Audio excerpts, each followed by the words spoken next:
ఆంధ్రప్రదేశ్ యొక్క అదేది brand value మేము పోగొట్టామా? మీరు పోగొట్టారు. సింగపూర్ పేరుతో, సింగపూర్లో ప్రైవేట్ కన్సార్షియం పేరుతో మీరు అగ్రిమెంట్లు చేసుకొని ఉచితంగా అసలు ప్రభుత్వం డబ్బులు ప్రజల భూములు ఇచ్చి వ్యాపారం చేద్దామనుకొని ఆ వ్యాపారంలో మీకేముందో రేపు భవిష్యత్తు అన్ని విషయాలు బయటకు వస్తాయి.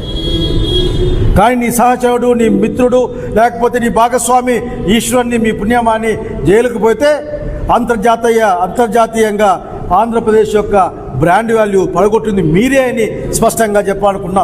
మొన్న కూడా మీరు పోయొచ్చారు కదా, మొత్తం ఫ్యామిలీ అంతా వేసుకొని, మీ కొడుకు, మీ మంత్రి ఒక ఆయన, ఇంకో మంత్రులు అంతా పోయొచ్చారు కదా.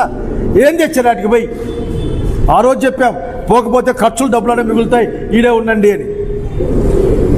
మీ వాళ్ళకి కోపం వస్తుంది. మా చంద్రబాబు సింగపూర్ పోతే నీకు చాలా బాధగా ఉంది అని.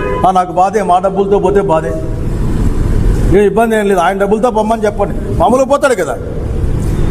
అసలు నీ సంపద సృష్టి ఏంటంటే 2 లక్షల కోట్లు పన్నాయి. ఆయన చెప్తాడు, ఎవరో మంత్రి, ఎవడో ఒక ఆయన చంద్రబాబు నాయుడు గారు మొహం చూసి 2 లక్షల కోట్లు అప్పించారట. ఈయన ఆస్తులు తనఖా పెట్టాడు అక్కడ, లేకపోతే ఈయన గ్యారెంటీ ఇచ్చాడు అక్కడ. ఈ రాష్ట్ర ప్రభుత్వానికి వచ్చిన డబ్బులు కదా అవి.